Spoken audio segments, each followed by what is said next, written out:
जय हिंद। तो आज हम लोग शुरू करने वाले हैं क्लास 6 का साइंस दूसरा चैप्टर जो बायोलॉजी से है। तो दो चैप्टर सब में से करना पड़ेगा, बायोलॉजी का दूसरा चैप्टर और फिजिक्स का दूसरा चैप्टर और केमिस्ट्री का 2 चैप्टर करना है।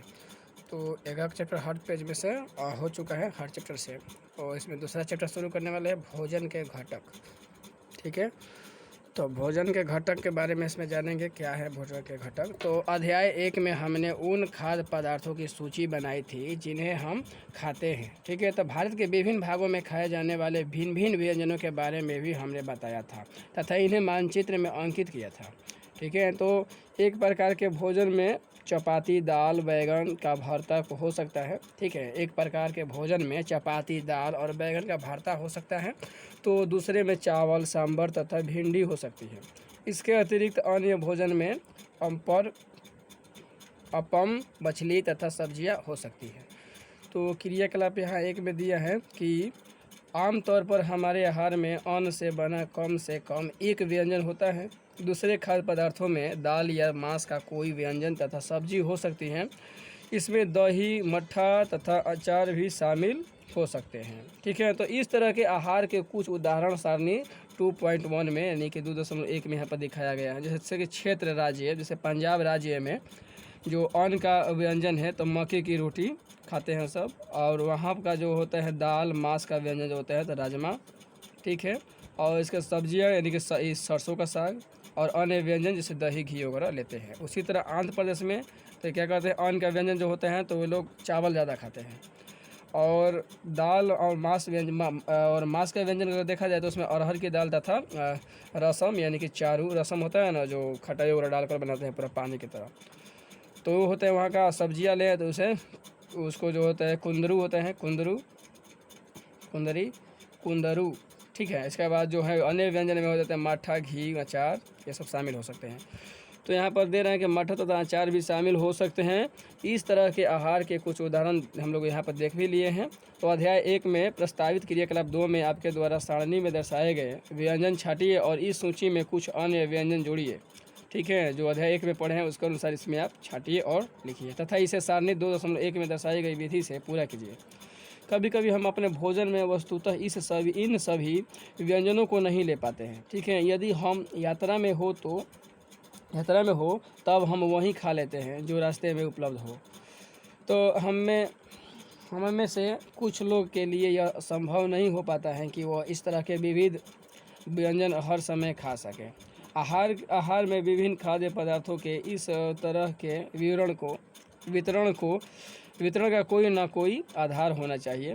क्या हमारे शरीर को विशेष प्रयोजन के लिए विभिन्न प्रकार के भोजन की आवश्यकता होती है।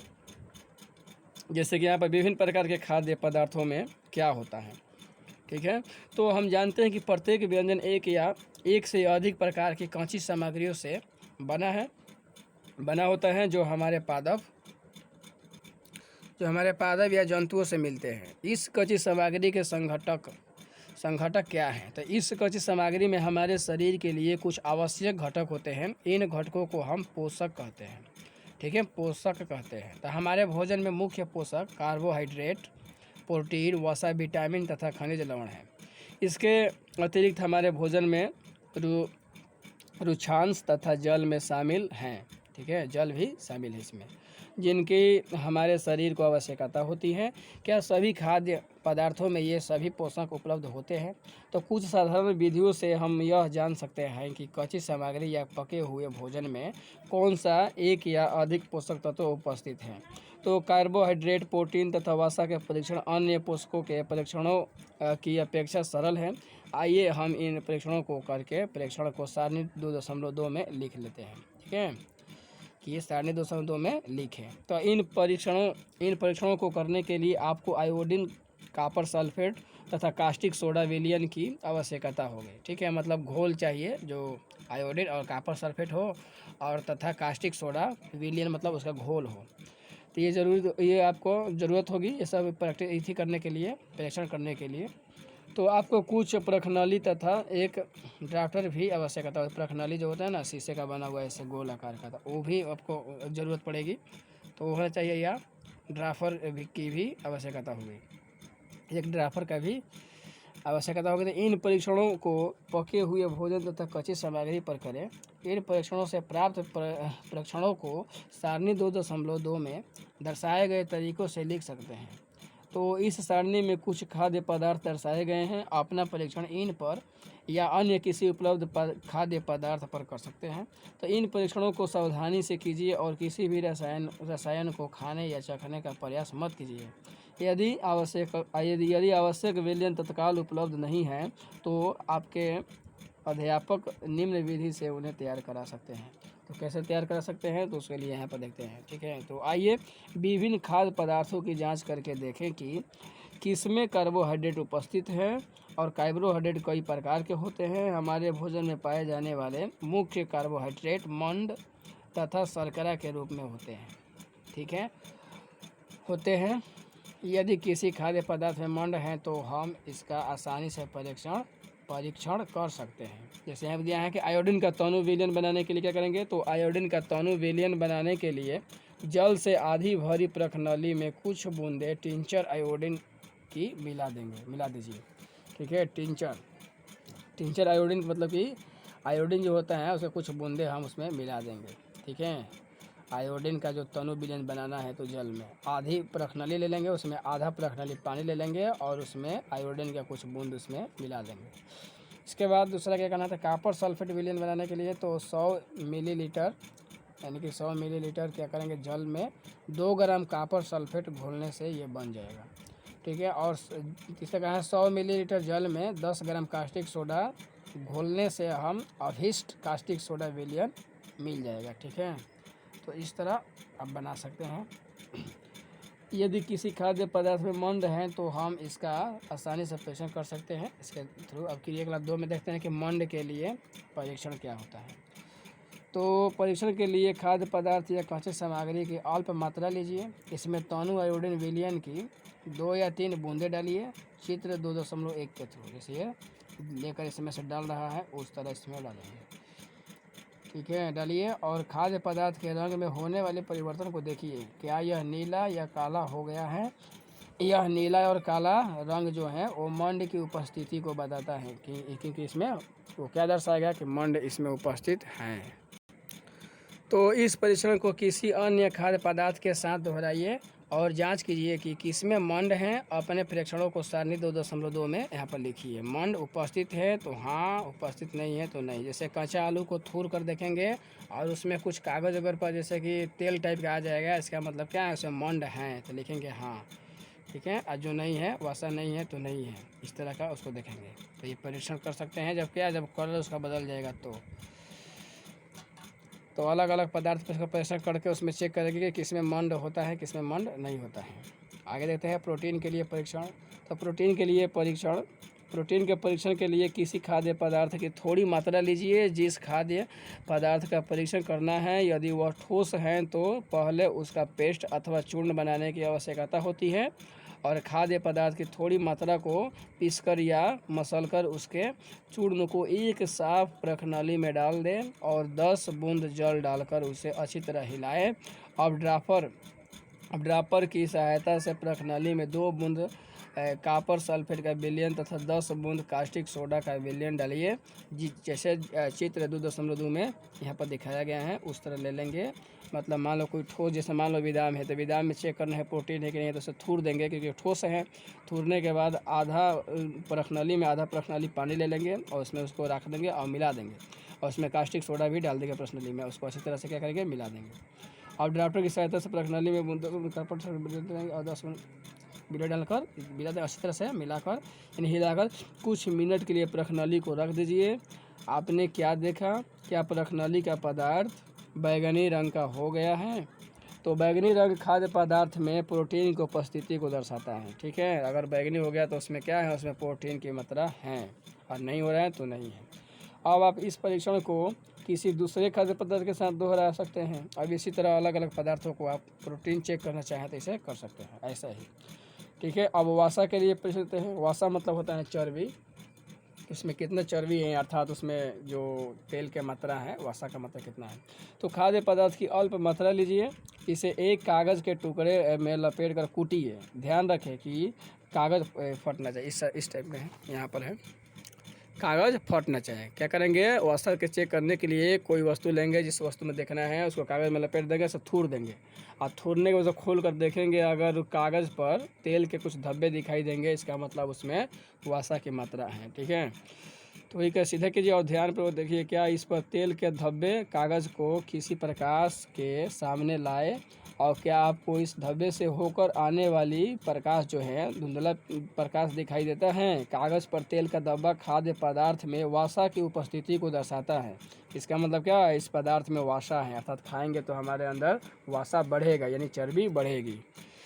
ठीक है, खाद्य पदार्थ में कभी कभी जल की भी कुछ मात्रा हो सकती है। इस दशा में इन पदार्थों को कागज़ पर धीरे धीरे रगड़िए और कुछ समय के लिए कागज़ को सुखा दीजिए, ताकि यह खाद्य पदार्थ से कुछ जल आया हो तो वह सूख जाए। इसके बाद यदि कागज़ पर तेल का कोई धब्बा ना रहे तो यह पता चलता है कि जो खाद्य पदार्थ में वसा उपस्थित नहीं है। ठीक है, तो सुखा देने पर क्या होगा, जो पानी होगा उड़ जाएगा और तेल जो रहेगा वो तो उड़ता नहीं है, वो तो ऐसे ही दिखाएगा। उससे कोई प्रकाश को देखेंगे ना, प्रकाश पुंज को, तो धुंधला दिखाई देगा, इसका मतलब वसा है। अगर दिखाई नहीं दे रहा है, इसका मतलब वसा नहीं है। ठीक है, और उसमें मतलब पानी उपस्थित है। तो ये परीक्षण क्या दर्शाते हैं, क्या वसा, प्रोटीन तथा मंड उन सभी खाद्य पदार्थों में उपस्थित हैं जिनका आपने परीक्षण किया है। क्या एक खाद्य पदार्थ में एक से अधिक पोषक तत्व उपस्थित होते हैं। क्या आपने कोई ऐसा खाद्य पदार्थ पाया जिसमें इनमें से कोई भी पोषक तत्व उपस्थित न हो। तो ये जितने भी पदार्थ लेंगे अलग अलग परीक्षण करके अलग अलग उसमें देख सकते हैं कि इसमें मंड है कि नहीं है, कार्बोहाइड्रेट है कि नहीं है, प्रोटीन है नहीं है कि प्रोटीन है कि नहीं है। तो उसके क्रिया द्वारा उसको दोहराएंगे तो ये क्या होगा कि ये पता चलते जाएगा। ठीक है, उसके बाद हमने 3 पोषकों कार्बोहाइड्रेट, प्रोटीन तथा वसा के लिए खाद्य पदार्थ का परीक्षण किया था और विटामिन तथा खनिज लवण जैसे अन्य पोषक भी हमारे विभिन्न खाद्य पदार्थों में उपस्थित रहते हैं। इन सभी पोषकों की हमें क्यों आवश्यकता होती है, अब यहाँ पर देखेंगे। तो विभिन्न पोषक हमारे शरीर के लिए क्या करते हैं। तो कार्बोहाइड्रेट मुख्य रूप से हमारे शरीर को ऊर्जा प्रदान करते हैं, एनर्जी देते हैं। वसा से भी ऊर्जा मिलती है। वास्तविकता यह है कि कार्बोहाइड्रेट की तुलना में वसा की समान मात्रा से हमें अधिक ऊर्जा प्राप्त होती है। ठीक है, वसा कार्बोहाइड्रेट भोजन युक्त ऊर्जा देने वाला भोजन भी कहते हैं। कार्बोहाइड्रेट युक्त जो भी भोजन होगा उससे क्या करेंगे कि ये ऊर्जा देने वाला भोजन है, अर्थात इसे खाने से हमें ज़्यादा ऊर्जा मिलेगी, जिससे हम ज़्यादा कार्य कर सकते हैं। जैसे कि यहाँ पर कार्बोहाइड्रेट के कुछ स्रोत, मतलब ये कुछ स्रोत हैं जो खाने से हमें कार्बोहाइड्रेट मिलता है, अर्थात ज़्यादा एनर्जी मिलता है। ठीक है, जैसे शकरकंद, ठीक है, आलू, गन्ना, पपिस्ता, तरबूज, आम, मक्का, बजड़ा, चावल, गेहूँ, ये सब कार्बोहाइड्रेट के उदाहरण हैं जो खाने से बहुत ज़्यादा मात्रा में ऊर्जा मिलती है हमें। दूसरा क्या है, ये देखो, ये जो है मूंगफली है, गिरी है, ये तिल है, या बाकी सब ये तेल वगैरह है। ठीक है, जो वसा का मात्रा को बढ़ाते हैं। अब बाकी जो वसा के कुछ स्रोत, पादप स्रोत और जंतु स्रोत, और वसा के कुछ यहाँ भी स्रोत दिया गया है, जैसे कि मांस हो गया, मछली हो गया, अंडा हो गए, दूध हो गया, घी हो गया, ये सारे क्या हैं, सब वसा के स्रोत हैं, मतलब इससे वसा मिलती है, हमें चर्बी मिलती है। ठीक है, तो ये कुछ उदाहरण हैं। जैसे यहाँ भी दिया गया है, देखिए यहाँ पर चना, मूंग, तुअर दाल, राजमा, सोयाबीन, मटर, ये सब प्रोटीन के स्रोत हैं कुछ। तो प्रोटीन के कुछ मुख्य स्रोत पादप स्रोत और जंतु स्रोत। पादप यानी पौधों से क्या मिलता है और जंतुओं से हमें क्या मिलता है। तो प्रोटीन के कुछ स्रोत है, ये सब खाने से प्रोटीन मिलता है ना। तो मांस, मछली, पनीर, अंडा, दूध, ये सब खाने से हमें शरीर को प्रोटीन मिलती है। तो प्रोटीन की आवश्यकता शरीर की वृद्धि तथा स्वस्थ रहने के लिए होती है। ठीक है, प्रोटीन की मात्रा हम जितना खाएंगे तो हमारा शरीर क्या होगा, हमारा शरीर वृद्धि करेगा, बढ़ेगा और हम स्वस्थ रहेंगे। प्रोटीन युक्त भोजन को प्रायः शरीर वर्धक भोजन कहा जाता है। ठीक है, जिसमें प्रोटीन युक्त रहेगा उसके खाने से क्या होता है कि शरीर वर्धक भोजन कहते हैं, ताकि ये शरीर को वृद्धि करता है। और जो भी हमारे बाल वगैरह जो होते हैं ना, इसी के कारण वो नहीं बढ़ते हैं। कोई मछली नहीं खाता है तो कोई सोयाबीन नहीं खाएगा, किसी को मांस पसंद नहीं पड़ेगा, कोई दूध नहीं खाएगा, कोई पनीर नहीं खाता है, कोई अंडा नहीं खाएगा, तो ये सब नहीं खाएंगे तो इसी की कमी से तो वो सारे चीज़ होने लगते हैं, बाल झड़ने लगते हैं, मतलब टूटने लगते हैं, बढ़ेंगे नहीं, शरीर की वृद्धि रुक जाता है। इसीलिए हर चीज़ को खाना चाहिए, क्योंकि हर चीज़ से कुछ ना कुछ विटामिन हमारे शरीर को मिलता है। तो इसलिए हर चीज़ खाएंगे तो हमारे शरीर के सारे कमियां जो हैं वो पूरी हो जाएंगी, जिससे ये सब बाल वाल झड़ना, शरीर का वृद्धि वगैरह रुक जाना, ये सारे जो हैं ख़त्म हो जाएंगे, ये सब अपना विकास करने लगते हैं। ठीक है। अब देखो विटामिन रोगों से हमारे शरीर की रक्षा करते हैं। अब विटामिन के रोगों से जो रोग होती हैं उससे भी ये सब रक्षा करते हैं खाने से। ठीक है। मसूड़ों को स्वस्थ रखने में भी सहायक करते हैं। विटामिन कई प्रकार के होते हैं जिन्हें अलग अलग नामों से जाना जाता है। इनमें से कुछ को विटामिन ए, कुछ को vitamin B, vitamin C, vitamin D, vitamin E तथा विटामिन के नाम से जाना जाता है। अब विटामिनों के एक समूह को विटामिन बी कॉम्प्लेक्स कहते हैं। हमारे शरीर को सभी प्रकार के विटामिनों की अल्प मात्रा में आवश्यकता होती है, यानी कि सभी विटामिनों का अल्प में थोड़ा थोड़ा मात्रा हमारे शरीर में होना चाहिए। ठीक है। विटामिन ए हमारी त्वचा तथा आँखों को स्वस्थ रखता है। ठीक है। जैसे कि यहाँ पर पपीता, गाजर, ये सब आम, दूध, ये सब मछली का तेल, ये सब क्या है, विटामिन ए के कुछ स्रोत हैं। तो ये सब खाने से विटामिन ए जो है पूरा हो जाएगा, जिससे हमें त्वचा का रोग नहीं होगा और आँख स्वस्थ रहेगा। ठीक है। इसके बाद तौंधे वगैरह नहीं होगा, जिसे ब्लाइंडनेस बोलते हैं ना, वो नहीं होगा। इसके बाद विटामिन बी के कुछ स्रोत, तो ये देखो गेहूँ हो गया, चावल हो गया, यकृत हो गया, ये सब यकृत जैसे कि मुर्गा वगैरह में मिलता है ना, उसका लीवर वगैरह, तो वो सब खाएंगे तो विटामिन बी के स्रोत है, अर्थात विटामिन बी की कमी हमारी पूरी हो जाएगी खा लेंगे तो इसको। विटामिन सी के कुछ स्रोत, तो विटामिन सी का मतलब होता है खटापन थोड़ा होना चाहिए, जैसे संतरा हो गया, टमाटर हो गया, अमरूद, मिर्च, नींबू, आंवला, ये सब मतलब ये कुछ खटापन जो होते हैं विटामिन सी के अंतर्गत आते हैं। तो हमारे शरीर में उसका भी अल्प मात्रा होना चाहिए, पूरा नहीं लेकिन अल्प मात्रा होना चाहिए। वही करके विटामिन सी बहुत से रोगों से लड़ने में हमारी मदद करता है। तो विटामिन सी मतलब ये आ गया खटापन। ठीक है। विटामिन डी यहाँ पर है, विटामिन डी के कुछ स्रोत जो है मछली है, अंडा है, दूध है, ये सब मांस वगैरह है। तो विटामिन डी हमारी अस्थियाँ यानी कि हड्डियों और दांतों के लिए कैल्शियम का उपयोग करने में हमारे शरीर की सहायता करता है। ठीक है। तो हड्डियों में जब कैल्शियम का मात्रा बढ़ेगा तो हड्डी मजबूत होंगी, है ना। तो चित्र 2.6 में सब दिखाया गया है, वही कह रहे हैं सब 6 में, जैसे 2.6 यहाँ पर है, तो आप चित्र से देख सकते हैं, इस समय दिखाया गया है। ठीक है। तो देख देते हैं। अब यहाँ पर दिया है कुछ आयोडीन के कुछ स्रोत हैं, जैसे पालक हो गया, अदरक हो गया। ठीक है। फास्फोरस के कुछ स्रोत हैं ये। यहाँ लोहे के कुछ स्रोत हैं, जैसे आयरन बोलते हैं ना, हमारे अंदर आयरन की कमी होती है तो ये सब खाने से हो जाता है। ये कैल्शियम के कुछ स्रोत हैं, दूध, अंडा, ये सारे चीज़ खाना चाहिए जिससे हमारे शरीर में सारे विटामिन संतुलित रहे। तो ये कुछ खनिज लवणों के स्रोत हैं सब। जैसे कि हमारा शरीर भी सूर्य के प्रकाश की उपस्थिति से विटामिन डी बनाता है। इन दिनों कोई भी सूर्य के प्रकाश में नहीं रह पाता, जिससे लोगों में इसकी कमी हो सकती है। ठीक है। तो विटामिन डी जो है सूर्य के प्रकाश से भी मिलता है, लेकिन एक निश्चित समय में मिलता है। ये सुबह का जो है, जो किरण फुटता है ना, किरण उगता है, तो उससे 1 घंटा 2 घंटा तक मिलता है। तो इस तरह थोड़ा धूप में भी रहना चाहिए, जिससे विटामिन हमको डी मिलता है, जिससे कैल्शियम की मात्रा बढ़ता है, हमारे हड्डियाँ मजबूत होती हैं। तो हमारे शरीर को खनिज लवणों की आवश्यकता अल्प मात्रा में होती है। शरीर का उचित विकास तथा अच्छे स्वास्थ्य के लिए प्रत्येक खनिज लवण आवश्यक है, बोले ना। इसलिए विभिन्न खनिज लवणों के कुछ स्रोतों को चित्र 2.10 में बताया गया है, यहाँ पर, यहाँ से यहाँ तक।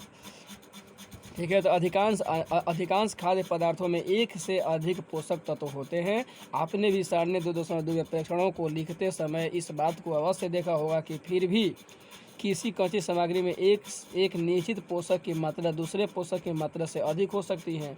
उदाहरणार्थ जो है, चावल में कार्बोहाइड्रेट की मात्रा दूसरे पोषक तत्वों से अधिक होती है। ठीक है। तो इस आधार पर हम यह कह सकते हैं कि चावल कार्बोहाइड्रेट समृद्ध भोजन है, अर्थात कार्बोहाइड्रेट ज़्यादा चावल में मिलता है।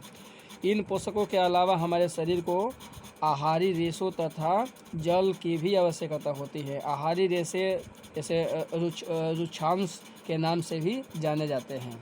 हमारे खाने में रुक्षांश की पूर्ति मुख्यतः पादप यानी कि जो पेड़ पौधे से जो उगते हैं पदार्थों से होती है। रुक्षांश के मुख्य स्रोत जैसे साबुत खाद्यान्न, दाल, आलू, ताज़े फल और सब्जियां हैं, ये सब रुक्षांश के मुख्य स्रोत हैं।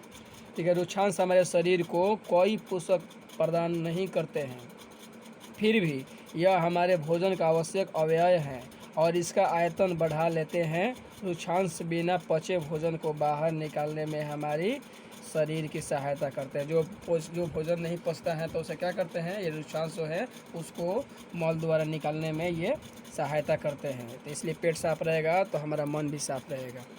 तो ठीक है, अब अगला जो इसका जो कुछ बच गया है उसको हम अगले वीडियो में कवर करेंगे, क्योंकि ये वीडियो काफ़ी लंबी हो चुकी है। तो मिलते हैं अगले वीडियो में, तब तक के लिए जय हिंद।